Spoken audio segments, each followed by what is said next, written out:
Welcome to the CBS Radio Mystery Theater Archives, the only YouTube channel which has the original classic episodes of the CBS Radio Mystery Theater in order with no ads.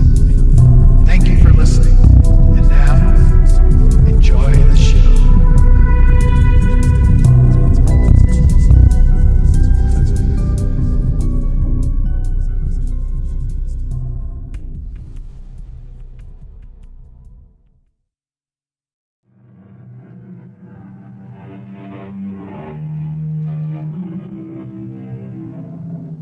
Come in. Welcome. I'm E.G. Marshall. Talking about marriage, Miguel Cervantes defines it as a noose. The Greek philosopher Menander calls it an evil.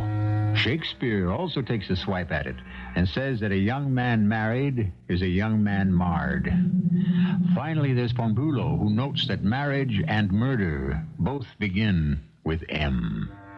By now, you should have a pretty good idea of what our story is going to encompass. Mrs. Pilbeam, you have survived 6 husbands. 6? That is correct, Mr. Poindexter. All of them died less than 2 years after their marriage to you. Is that not true, Mrs. Pilbeam? Yes, that is true. Each of them was insured. Is that not a fact? That is a fact. Tell me, how do you account for it, Mrs. Pilbeam? Coincidence, Mr. Poindexter. Coincidence.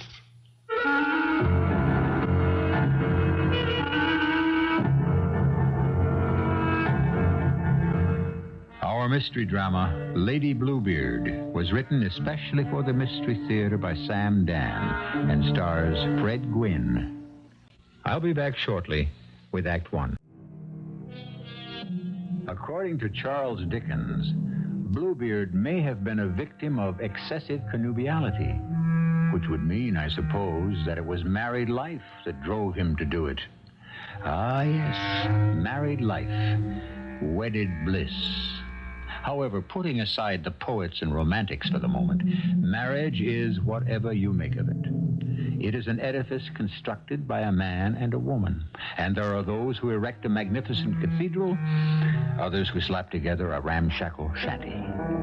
We're back at the turn of the century. You wish to see me, Poindexter? Yes, Mr. Hotchkiss. Well, have a chair. Oh, thank you, sir. Now then. In reference to this claim, sir.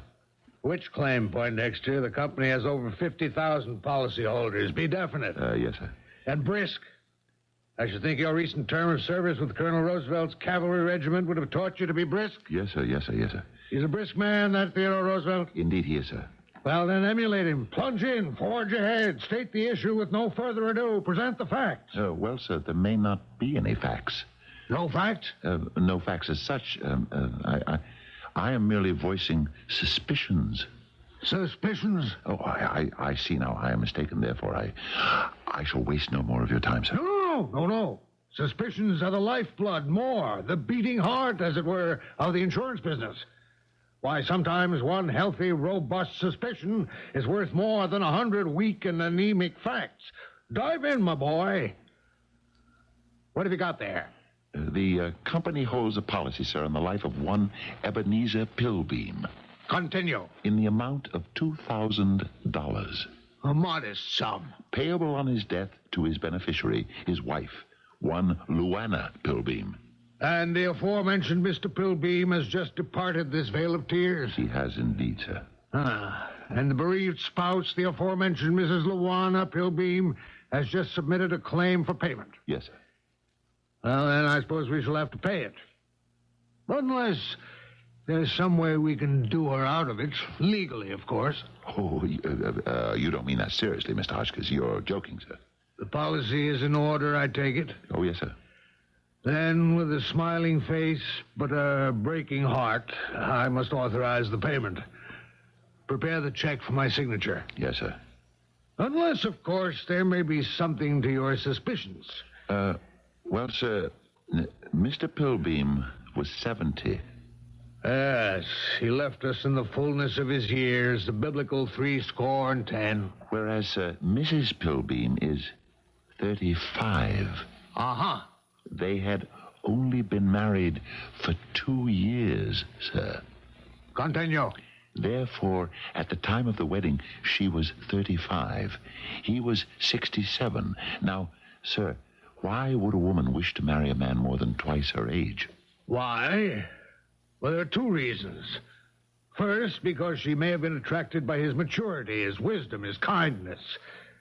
Second, she may have been attracted by his fortune.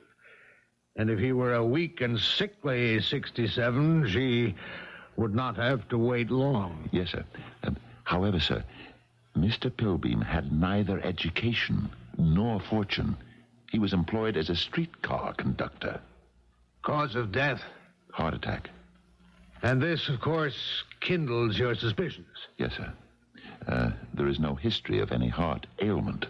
He was known to have been in good physical condition, sir, even for a man of his years. Indeed, you might say he was notorious for his good health. What you're saying, then, is that he did not die of a heart attack. That is what I am suspecting, sir. And how do you suspect Mr. Pilbeam met with his untimely end? Poison. Administered by whom? His wife. Mrs. Luana Pilbeam. Yes, sir. For $2,000. Right, sir. Isn't that a rather modest sum?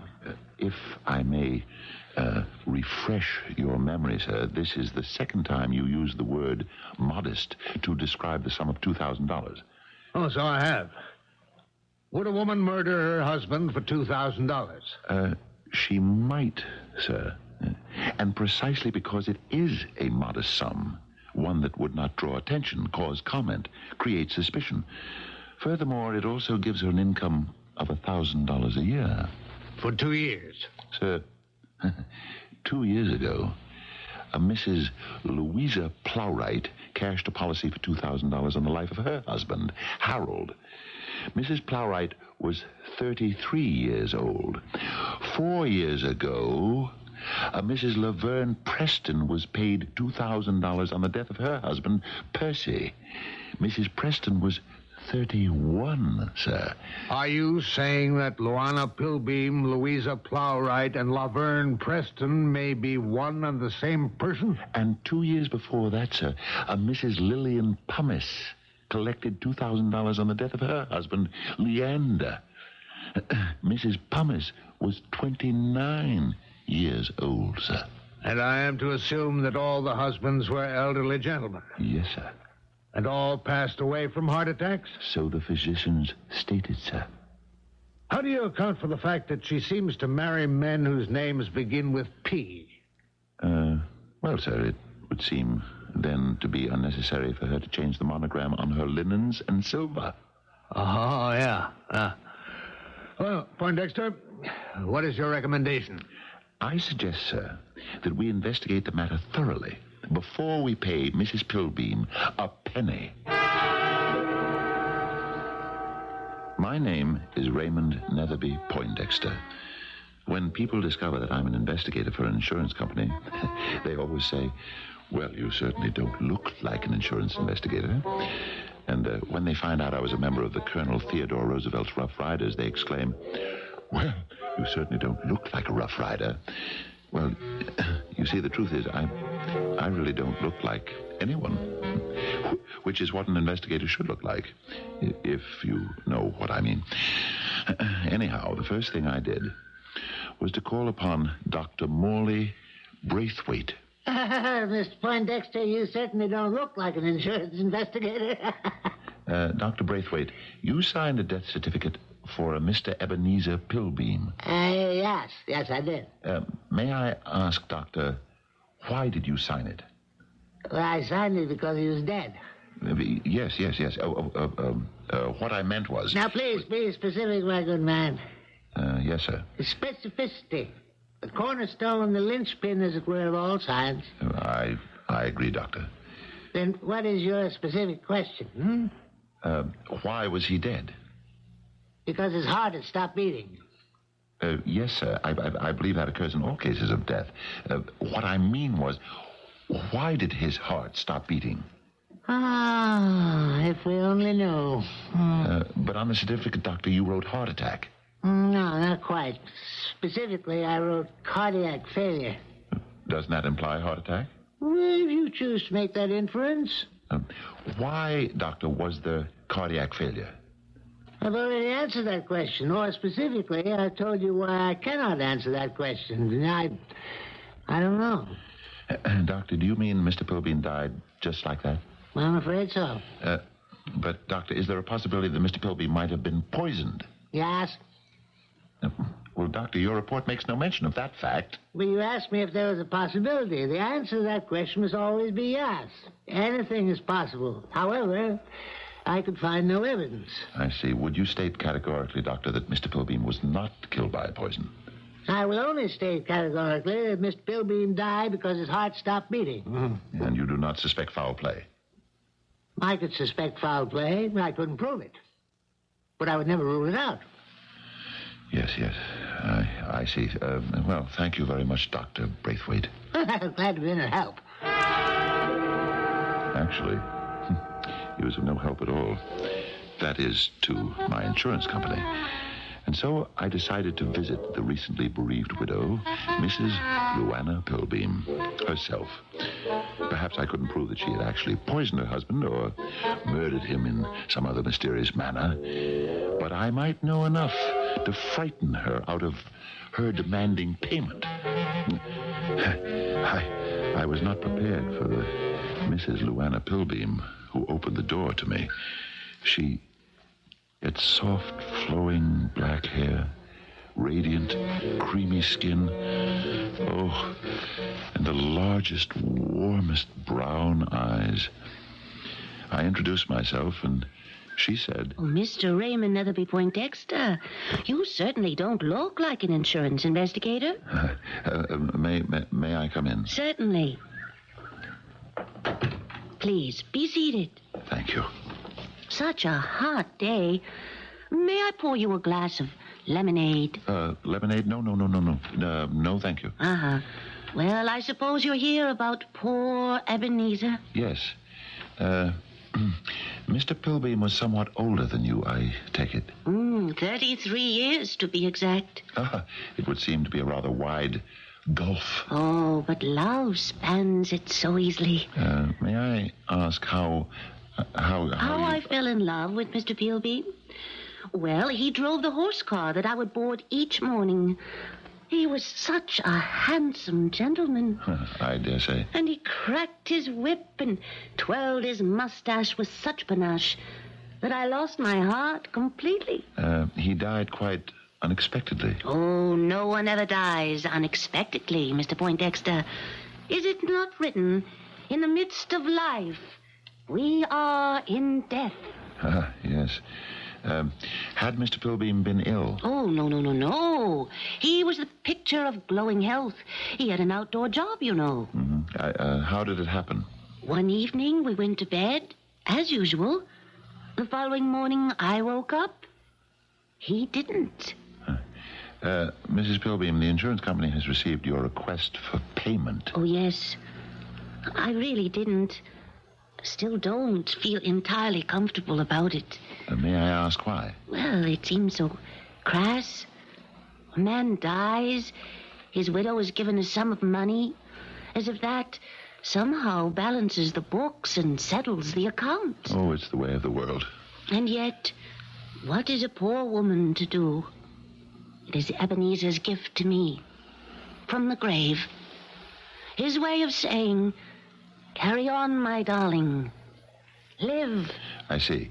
You have, therefore, presented the insurance company with a claim for $2,000. Yes, I have. And no doubt you are under the impression that I have arrived here for the purpose of presenting you with the check? I would assume this would be the object of your visit. The object of my visit is to offer you a bargain. A bargain, Mr. Poindexter? Withdraw your claim. Yes? And in return, I can promise that you shall not be sent to prison. Now, what kind of offer is that? Is it one that she cannot refuse? Suddenly, we're playing showdown. We know, or we think we know, the high cards he happens to be holding. What aces does she have in her hand or up her sleeve? Wait just a few minutes, and then we shall deal you the second act. As Mr. Carlyle put it, no man lives without jostling and being jostled. In all ways, he has to elbow himself through the world, giving and receiving offense. Certainly our Mr. Raymond Netherby Poindexter has chosen a profession where he gives offense and jostles people. Now, are we about to see how he himself reacts to being on the receiving end? Permit me, Mr. Poindexter, to restate your proposition. If I withdraw my claim to my husband's insurance money, you will promise that I shall not be sent to prison. Yes, Mrs. Pilbeam. And why should I be sent to prison? Fraud. Ah. May I have your answer? Or do you require a short interval of time to consider? So, your name is Raymond Netherby Poindexter. A trace of Scottish ancestry there. Am I correct? Mrs. Pilbeam, the subject of this discussion is not whether... Netherby, a famous Highland name? I would assume so.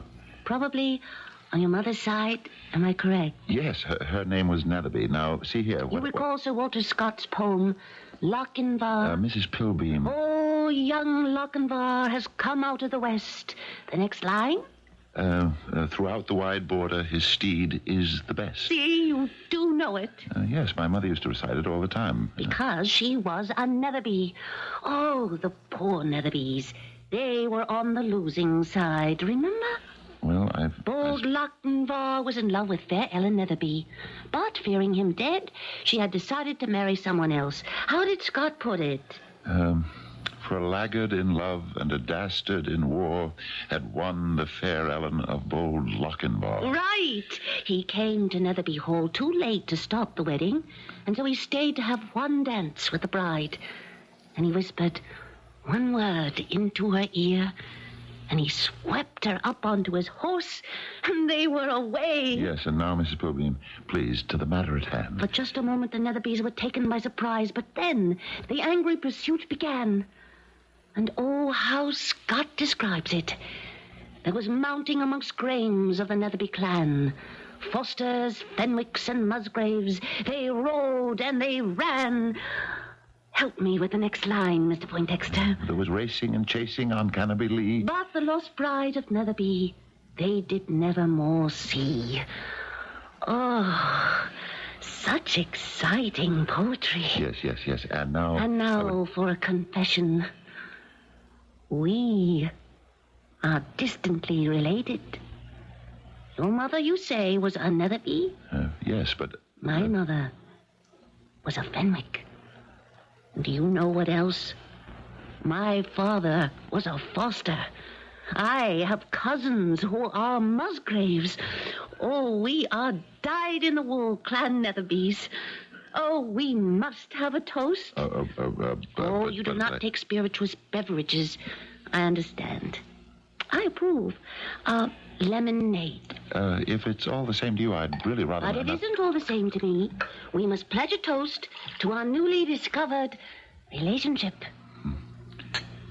The Netherbys. You don't like the lemonade? No, I do. It just seems a bit tart. Oh, well, you see, I put something in there. You put something in there? Mm-hmm. A tiny little secret ingredient of my very, very own. Really? What? Oh, no, it's no use your asking. I'll never tell. Mrs. Pilbeam, I shall not be distracted. I know your secret. My secret? You have married a series of men, and then you have proceeded to murder each of them for the insurance money. Murder? Oh, dear me. You deny it? Were you not also married to a Mr. Harold Plowright, to a Mr. Percy Preston, and to a Mr. Leander Pumice? Of course. Huh? You admit it? Oh, you left out Mr. Beauregard Parrish and also Mr. Hubert Pollard. You admit that there were others? Were there?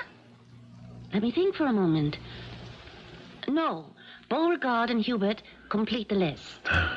Isn't it coincidental that each of the men you marry takes out an insurance policy and names you the beneficiary? Most married men who can afford it buy insurance for their wives. Yes, but most of them don't die. Oh, I must correct you. All of them die eventually. No. What I meant was they don't all die within 2 years after marriage, as all your husbands did. I have been unfortunate. Mr. Ebenezer Pilbeam shall have been your 6th husband. A lady doesn't keep count. But now that you mention it, 6 would be the right number. These men were all elderly. Elderly, a relative term. Now, if I were to... No. We shall not be distracted again. We shall pursue the matter at hand. Which is? We all know what you are doing. Really? Yes. You marry a man, he insures his life, and then you murder him. I believe you've already made that statement. Now then, the latest is Mr. Pilbeam. Oh, Dr. Braithwaite found death due to natural causes. Let us say you were able to fool Dr. Braithwaite. Fool him? You were careful.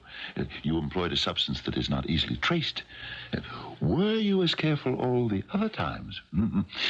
What would happen if those cases were to be opened up again? What could happen? Mrs. Pilbeam, I offer both of us a way to cut our losses. You forget to press your claim, and we forget to investigate the past. Now, what is your answer? But I have nothing to hide.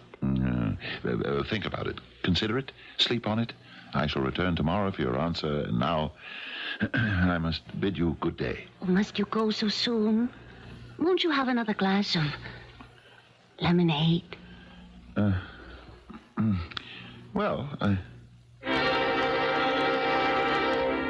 Before I could say another word, she had poured from the pitcher and refilled my glass. The lemonade, it was delicious, but it seemed to have a strange tart taste. Strange, but extremely pleasant. Delightfully different. An entirely new sensation. And she herself said... Oh, yes, I put something in it. A tiny little secret ingredient of my very own. Yes, but what was that ingredient? Why had she been so anxious to have me drink that lemonade? Was it poisoned? If not poisoned, perhaps drugged in some fashion? But would she dare? Why not? She'd already put away 6 husbands, and after all, didn't I represent a threat? Yes, there was something. My head felt feverish. My pulse was pounding. I could feel difficulty in breathing. What had she done? Is something wrong? Your face seems flushed. It's warm in here. Warm? I hadn't noticed. Indeed, I thought it was a rather mild day. Yes, it's mild, but isn't it? It's a bit stuffy. Oh, you must permit me to open some windows. No, don't bother. I must be leaving. Perhaps another glass of lemonade? Oh, no. Thank you. Good day, Mrs. Pilbeam.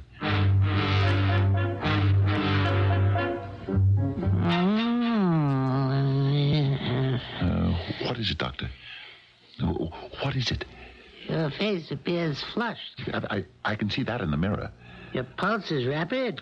I can feel that, Doctor, without being told. You're feverish. It's obvious. What does that mean? It means you can be suffering from any one of a number of things. Doctor, I know what's wrong. Oh, you do? I know beyond the shadow of doubt. Well, if you know, why do you come to me? I have been poisoned. Poisoned, you say? Yes, and these signs and symptoms are the indications. Poisoned? Yes, I've been poisoned by Mrs. Pilbeam. Maybe Mrs. Pilbeam? I was foolish enough to have consumed some glasses of lemonade in her home less than an hour ago. poison, but I... Yes, Doctor, and you must save my life. Wait a minute now, my dear fellow. Have you any idea of the type of poison? How could I know that? Well, in that case, how can I treat you? Each poison requires a specific treatment. What might neutralize one could very easily aggravate the destructive effects of another. But in an hour or 2 or 3, Doctor, I could be dead.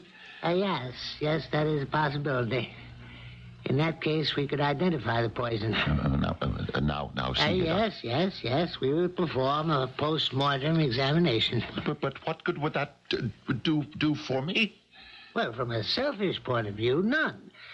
But you would be adding your tiny ray of candlelight to pierce the infinite darkness of our ignorance. What if you could have some of that lemonade? Could you analyze it? Of course. Oh, what a splendid idea. Well, it could quite possibly save your life. Now, why don't we ask Mrs. Pilbeam for a sample of her lemonade? Well, why should she give us a sample when she knows it contains poison? Doctor, you are asking her to place a noose around her neck. Oh, yes, I see. Yes, that's quite true. However, there is another possibility. Yes, such as? Mrs. Pilbeam may be quite innocent of any wrongdoing. The woman places poison in my lemonade, and you believe she may be innocent. She may be unaware that the substance she's using to flavor the lemonade may contain harmful properties. Doctor, while we quibble in this useless debate, I may be dying. It's possible.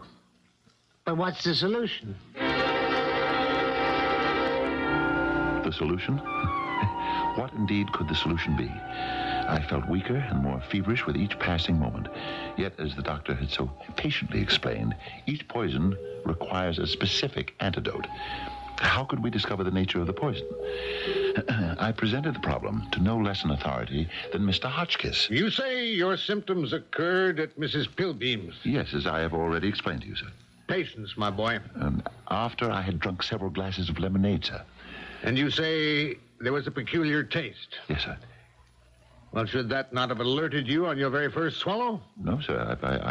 You said it was a peculiar taste. Peculiar in the sense of being different, sir. New. And as a matter of fact, the basic meaning of peculiar is, I believe, sir, unique to itself. Thank you for that enlightenment, Poindexter. What's done is done. However, inscribe it as a rule. When a woman has disposed of 6 husbands, one does not readily partake of refreshment in her parlor. Yes, sir. I should like to live to obey that rule, sir. And so you shall. Sir, are you saying that... Poindexter, I am saying that you are saved. Oh, Mr. Hotchkiss. How?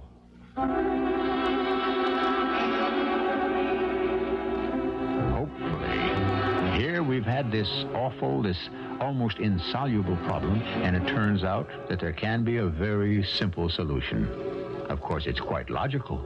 The most difficult appearing questions usually have the most uncomplicated answers. I shall return with Act 3.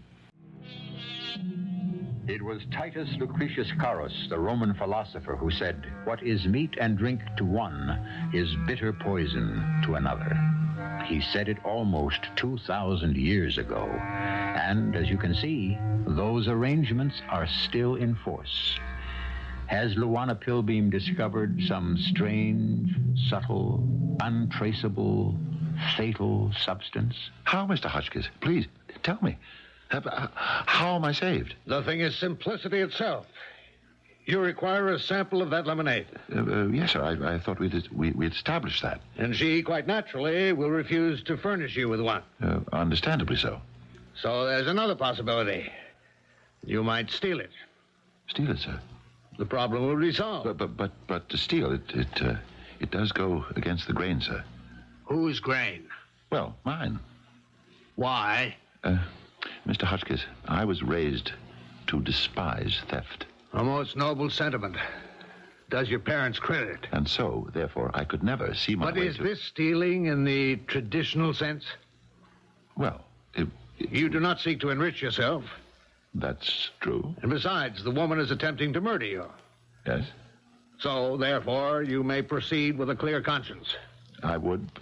Yes, that's true. But suppose I'm caught, sir. Caught? And suppose someone were to see me and call the police. A possibility. Or suppose she were to discover me in the act. Another possibility. But even so, I have nothing to fear. Of course not. I could say, sir, I had not intended to rob the house of any valuables. I was there in the line of duty. I beg your pardon? Yes, and I had been advised by my employer to steal the lemonade. But you were not so advised, Poindexter. Didn't you just tell me to steal the lemonade? I would suggest such an illegal, reprehensible act. But, sir, you just now said that... Oh, no, my boy, no. We were merely discussing possibilities. There are an infinite number of these. I hold no particular brief for any of them. But, sir, if the police ask me why... You will have to get out of it as best you can. For if the police ask me, I shall deny completely any responsibility. But, Mr. Hotchkiss... My boy, use your head. Keep your wits. There's no reason why you should be caught. And besides, it's your only chance. Yes, it was my only chance. And how well I knew it. And so that very evening, I waited till all was quiet and dark. I made my way to Luana Pilbeam's home. The doors were locked, but fortunately I found a partially open window in the rear of the house. I was able to make my way inside. And there I was in the kitchen. I found the icebox and the pitcher of lemonade. I was putting some in a small bottle when suddenly I became aware of a light in the room and a voice. Why, it's Mr. Poindexter. Mr. Raymond Netherby Poindexter. Oh, Mrs. Pilbeam. You're having some lemonade, I see. Yes, I must apologize for this intrusion. You see, the lemonade was so delicious, I simply had to have some more. Yes, and so I did not wish to disturb you at this hour. Therefore, you must forgive me. There need be no forgiveness when there is no offense. Oh, that is most generous. Are you taking some home with you, I see? Yes, in the event that I should have an uncontrollable urge. Oh, please, take some more. Oh, no. I should not wish to impose. I have a sudden desire for a glass myself. Please join me. Oh, but really, I do so hate to imbibe alone. I've always been a very social person, but you see, being a widow, one loses so many of one's friends. I'm sure you must have many. Oh, not really. One becomes a fifth wheel. Here, a nice, tall, cool glass. A nice, tall, cool glass. One that contained the poison or the drug or whatever it was. She knew why I was there. She knew why I'd taken a sample of the lemonade. Was this how she planned to stop me? Would she poison me before I could leave the house? And now, a glass for me. Oh, we must drink to something. What shall it be? Well, Of course, to Clan Netherby, the Highlands' pride. To Clan Netherby. A great weight lifted off my heart. The lemonade could not be poisoned. Not if she was going to drink some herself. It came from the same pitcher she had used earlier in the day. It was half full, which meant it was the same lemonade. Oh, what a relief. But, then the weight fell on me again. Of course, she was drinking the same lemonade. Since she knew what the poison was, she had already fortified herself with the antidote. I sipped slowly. Oh, and again the symptoms attacked me. I felt flushed. I knew my pulses were racing. My heart was beating violently. I stood up. Must you go so soon? I shall return, Mrs. Pilbeam. I shall expect you, Mr. Poindexter. Dr. Braithwaite! Dr. Braithwaite! Who is making that infernal racket at this time of night? Dr. Braithwaite, it's a matter of life and death. All right, I'm coming.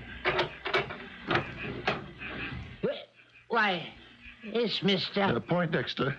What brings you here this time of night? My office hours are... I have the lemonade, Doctor. What? The lemonade? Mrs. Pilbeam's poisoned lemonade. Has it been definitely established that the lemonade is poisoned? That's what you said you could discover if I brought you a sample. Oh, yes. Bless my soul, of course. Please, hurry, Doctor. I'm sick. Yes, come this way, Rick. I'm even sicker. I've just had some more to drink, Doctor. Well, how could you do that, knowing that the lemonade is at least suspicious? Oh, it's a long story, Doctor. Can you analyze this lemonade quickly? Well, let us step into my laboratory and we shall see what we can do.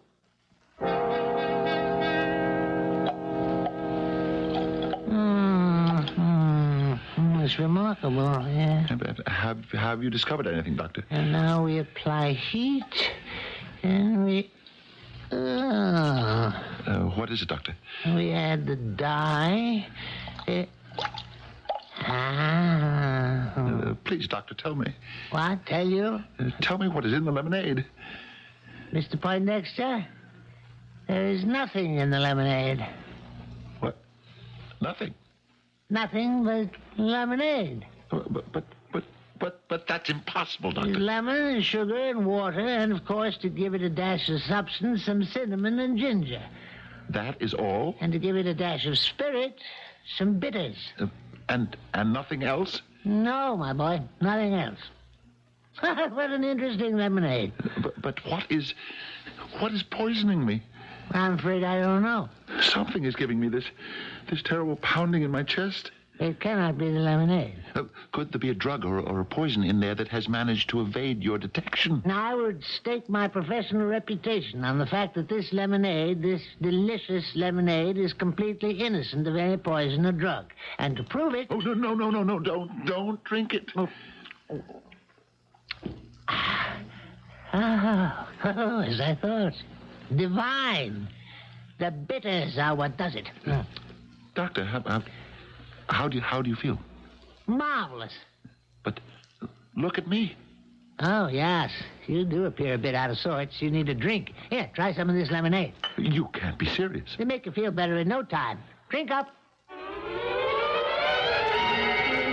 And before I knew what I was doing, I had taken the glass of lemonade he pressed into my hand and swallowed most of it.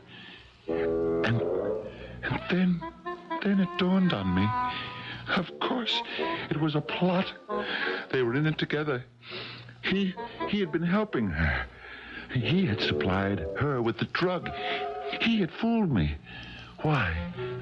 For the money? Perhaps, but more likely because they were lovers, and I had never suspected it. What could I do? It was probably too late to do anything, and yet, what was the matter with me? The pounding in my heart was easing a bit.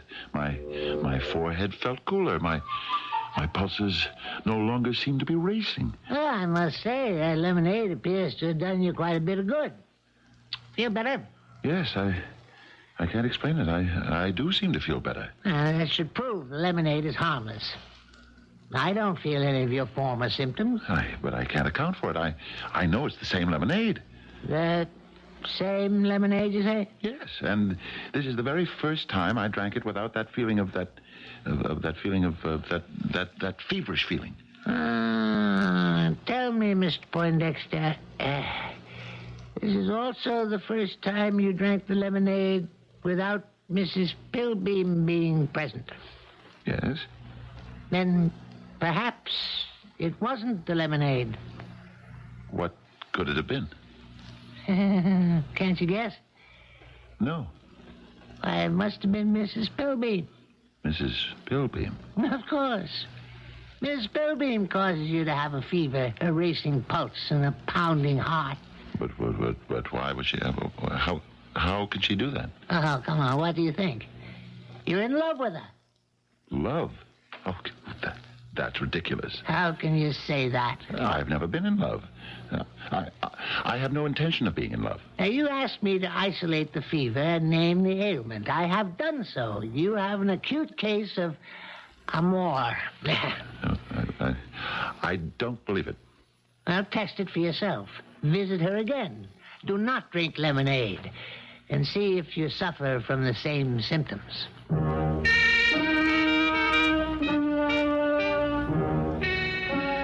A glass of lemonade, Mr. Poindexter? No.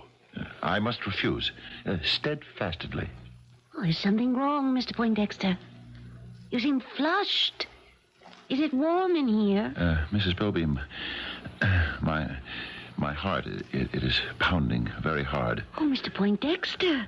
Why? I have a weakness. My heart is not of the strongest. Oh, but you appear in such robust health. Can you forgive me for those evil things I said about you?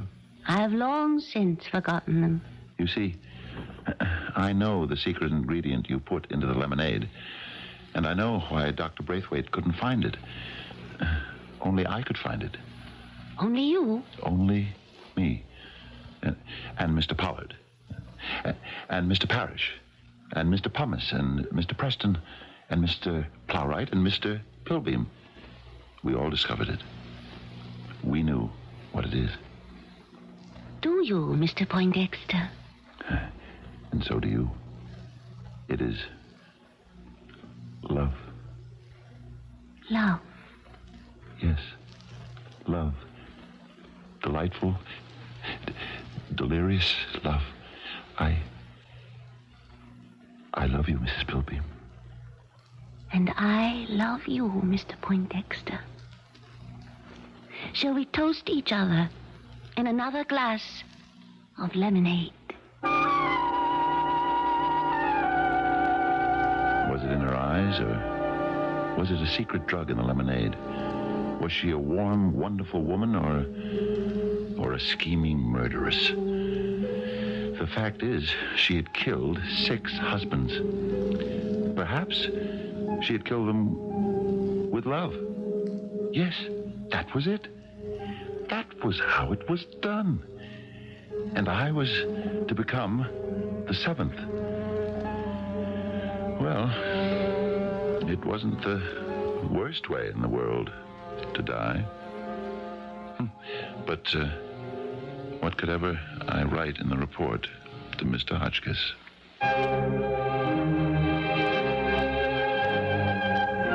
Dear Mr. Hotchkiss, this is to inform you that I intend to marry a woman who has collected insurance money on 6 dead husbands. If I become the 7th, please pay her the value of the policy. I shall have died happily. Well, that's what we would have written in our report. I shall also have another report for you in just a few moments. Our final text for this day comes from the poet Longus, who in the 3rd century wrote, "There was never any yet that wholly could escape love, and never shall there be any as long as beauty shall be and as long as eyes can see."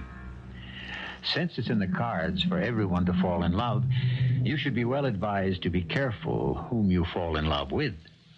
I'm sure you'll pay no attention to this advice, since the poet also said that love and folly go hand in hand. Our cast included Fred Gwynne, Marian Haley, and Robert Dryden. The entire production was under the direction of Hyman Brown. I hope you enjoyed this episode of CBS Radio Mystery Theater. If you've enjoyed this and want